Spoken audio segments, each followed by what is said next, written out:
E olha essa notícia aqui, o Léo Pereira entrou na mira de novo de equipe turca. De novo. Tá? Besiktas da Turquia, tá? Entrou na mira do Besiktas da Turquia, o zagueiro do Flamengo. Então, segundo a imprensa turca, o Besiktas está interessado na contratação do Léo Pereira. Isso não é novo, tá? Já não é a primeira vez. Eu tinha trazido há tempos atrás aqui o interesse deles no Léo Pereira e de outras equipes do futebol europeu também. O técnico Vincenzo, né, italiano, pediu para a diretoria um defensor com qualidades de liderança e o nome de Léo Pereira foi cogitado para a função.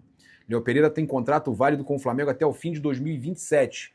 Tem mais um ano e meio de contrato. Tá arriscado isso aí, hein? Tá arriscado isso aí. Tem que resolver isso aí, hein? Flamengo, ó, sinal de alerta ligado aí com o Léo Pereira, hein? Zagueiro de seleção brasileira, zagueiro importante do Flamengo. Pô, o Carolina aí, pô, pelo amor de Deus, né? Contrato até o final de 27. Daqui a um ano ele já pode assinar pré-contrato. Vocês não vão dar mole de perder o Léo Pereira, não. Igual estão agora acontecendo com o Everton Cebolinha. Não espera chegar perto, não. Já resolve logo isso, cara. Já renova logo a questão do Léo Pereira. Sei que vocês fizeram um acordo aí para ele receber mais. Sei que ele vai querer receber um valor justo, até merecido a mais, porque tá jogando demais. Hoje é a segurança da zaga do Flamengo. Mas eu acho que o Flamengo poderia, né, fazer um acordo novo aí, renovar com o Léo Pereira, até para não perder ele de graça, já com tanto time interessado aí, né? Só espero que o Flamengo segure, porque hoje é um dos seus principais jogadores e vou dizer que é o principal zagueiro do Flamengo, né? Hoje é o nosso principal zagueiro. Então o Flamengo tem que se cuidar, tem que tomar cuidado. Alerta total, hein, com essa renovação do Léo Pereira e com o interesse de clubes de fora. Tem clubes europeus também interessados no Léo Pereira. E em entrevista aí à ESPN, a gente teve aí o José Boto explicando a postura do Leonardo Jardim com relação ao Gonçalo Plata. Para quem achava, de repente, que ele tinha pedido a saída do Plata, que negociasse o Plata após a Copa, né, algumas informações davam conta que ele sairia após a Copa, né, que o Flamengo ia tentar valorizar o jogador, tanto ele quanto o Carrascal. O Boto foi num caminho inverso. Tá? Ele falou o seguinte lá para a ESPN: uma das coisas que o Jardim sempre pediu foi que queria ver os jogadores todos em detalhe. Né? E aí ele falou o seguinte: no caso do Plata, a opção foi permitir que o atacante tivesse tempo e suporte para evoluir nos aspectos técnicos e psicológicos. E o Boto deixou claro aí que o Jardim não solicitou a saída do equatoriano. Ele nunca pediu. Não. Esse jogador eu não quero aqui. Nunca pediu isso. E nós demos aí esse tempo para que ele perceba exatamente o que tem nas mãos. E fora que o jogador foi destaque aí na Copa, né? Foi muito bem, inclusive foi flagrado chegando no aeroporto, né? Ele hoje chegou no aeroporto quase que junto com os jogadores do Flamengo também, voltando aí das suas da intertemporada e ele voltando das suas férias, né? Então o Gonzalo Plata foi importante isso. Acho que agora está recuperado, está jogando bem, tem muito a crescer no Flamengo. E eu acho que, sinceramente, não tendo uma proposta pelo Carrascal, que seria o ideal, você negociar um jogador como o Carrascal, que, né, tem essa pressão toda de muitos erros e muitas situações aí, não está jogando bem, mas se não negociar, é que ele tem a possibilidade de fazer o mesmo, porque se isso aqui vale para o Plata, vale para o Carrascal também. Né, que uma das coisas que o Jardim sempre pediu é que queria ver os jogadores todos em detalhe. E com jogos de 3 em 3 dias é complicado, ele falou isso. Então, agora ele vai ter a oportunidade, então já está recuperando praticamente o Plata, mas tem a oportunidade de tentar recuperar o Carrascal também, como também o Alacian, né? O Alacian, importante a gente dizer, ele está recuperando aí o Alacian, dando uma nova oportunidade, o garoto até chorou, né? Então, que ele possa recuperar esses jogadores, nem que seja para o Flamengo negociar, mas que ele possa recuperar esses jogadores.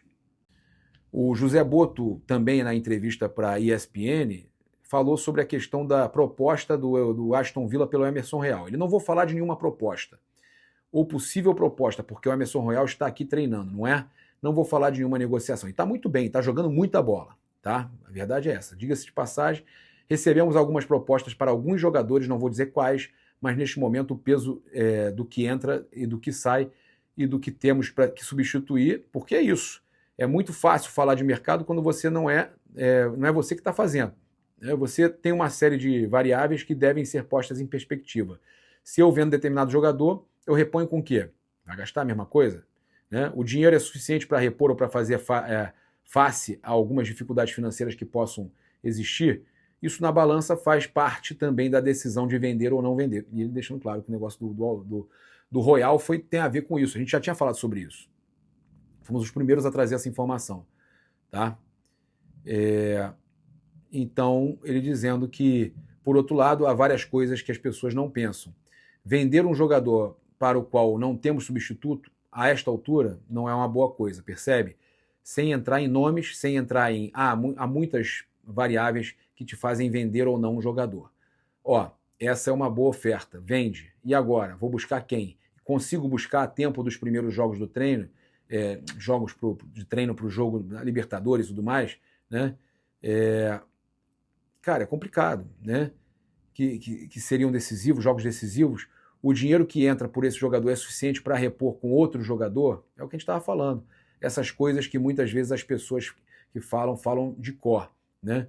Porque não é na casa delas que essas coisas estão sendo geridas. Somos nós aqui que temos que gerir isso. E, obviamente, é uma questão que não é só minha. É feita por mim, pelo presidente, pelo treinador, que tem uma opinião grande nisso tudo, tá? Perfeito. E, cara, você vai... olha aí, o Royal tá jogando bola agora. Aí você vai vender ele, vai contratar qual lateral direito? Mas vai pagar a mesma coisa que vendeu? Valeu a pena vender o cara que agora acabou de se adaptar e já tá entrosado? Tem todas essas variáveis. Isso é uma realidade. A gente trouxe mais cedo que o Flamengo não cogitou a contratação do Cristiano Ronaldo, tá? Em entrevista à ESPN, o Boto falou, não, nunca, nem sequer foi levantado por alguém do staff dele, e você sabe que ele tem um staff muito grande, que conhece o Boto, portugueses e tal, né? Recentemente, ele afirmou que houve sim a possibilidade de reforçar um clube argentino no Mundial no ano passado, né? E os torcedores do Flamengo meu irmão, aí é unanimidade, né? Cristiano Ronaldo todo mundo quer ver no Flamengo, tá? Mas o Boto dizendo que não chegou a cogitar a possível contratação do Cristiano Ronaldo para a Copa do Mundo de Clubes, né? Mas quem sabe para 2029, né? Ele vai querer jogar 2030, a Copa lá, Portugal, Marrocos e Espanha. Vai que? Já pensou? O Flamengo podia fazer uma força para trazer ele mesmo final de carreira ali, ele vai querer jogar. É a última chance dele, a última cartada, será? Né? E aí, né, para a gente ainda continuar aqui no mercado da bola, o Boto foi perguntado pela ESPN se ele podia revelar quais são as posições que no Flamengo são mais carentes aí. E ele e não somente por uma questão de segredo. O segredo também faz parte do negócio. Até porque as coisas que são faladas na imprensa acabam por ter influência no preço do atleta. Tá? Quanto mais você fala, mais influencia no preço. Por isso que eu quis trazer sobre isso. O Cristiano Ronaldo e tal, mas muitos outros atletas caros, como o caso do Almada, a partir do momento que eu vejo gente já falando é real, o interesse é real no Almada. Eu acredito sim, até pela forma que ele falou, mas ninguém vai confirmar, porque aí o preço sobe, tá? E disso eu não tenho dúvida nenhuma. Isso tem influência no preço que você paga, mas também por respeito aos jogadores que temos nessas posições. E eu acho que às vezes aqui, me lembro que no ano passado, a essa altura, nós estávamos em primeiro lugar no Brasileiro e parecia que, por meio da imprensa, que o Flamengo estava lutando para não ser rebaixado, porque precisava de 10, 15 reforços, né? E era uma falta de vergonha na cara e tal. Eu vi a cara desses jogadores que estavam aqui lutando e tal, que estavam ali no primeiro lugar e tinha se classificado para as oitavas da Libertadores. Nós estamos bem, porque essa fobia que a equipe precisa de tantos reforços, tá? É óbvio que precisava mais naquele momento do que precisa hoje, tá? Sem dúvida alguma, mas é muito também por respeito aos jogadores que estão aqui, que tanto entregam. Ou seja, ele também deixando claro que não vai ficar falando que o time é carente, ou que não vai ficar entrando em detalhes de posição que precisa, até para não deixar o jogador ali que está naquela posição no clube chateado. Você pode até estar negociando com galácticos, com jogadores importantes, o próprio Almada agora, mas você deixa quieto a hora que tiver o Paquetá. Contratou o Paquetá, né? Veio, tá aí, ok.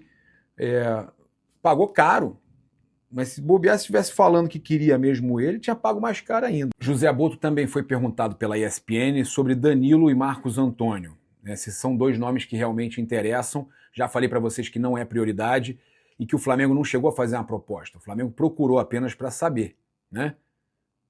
Marcar presença ali, ó, marcar território. Vou te dizer que são dois excelentes jogadores, completamente diferentes, embora joguem em posições semelhantes, são completamente diferentes em estilo e modelo de jogador. São tecnicamente dois excelentes jogadores, é o que posso dizer, tá? Então, ele deixando claro, né, que Danilo e Marcos Antônio são excelentes jogadores, mas não quis entrar muito em detalhes, e a informação que eu tenho para trazer para vocês aqui com relação a Danilo é essa, que ele conversou com o staff do jogador, com o Bertolucci, para saber valores. Quando soube que o valor era muito alto, ele recuou. Né? Ele recuou. E aí, tudo que saiu depois, o Flamengo, na verdade, tá ali no mercado na busca de uma oportunidade. Tem uma oportunidade, o Flamengo pode até contratar. Tá? Mas o Flamengo não vai fazer nenhuma loucura, e o Flamengo já tinha ali as suas prioridades e já pensava, inclusive, né, que se tivesse que pagar muito caro, ainda mais por uma posição de volante, somente se tivesse uma saída no setor. Né? Vamos dizer que o Flamengo venda o Everton Araújo, venda muito bem e tenha a condição de pagar mais barato no Danilo. Pode ser que o Flamengo faça isso.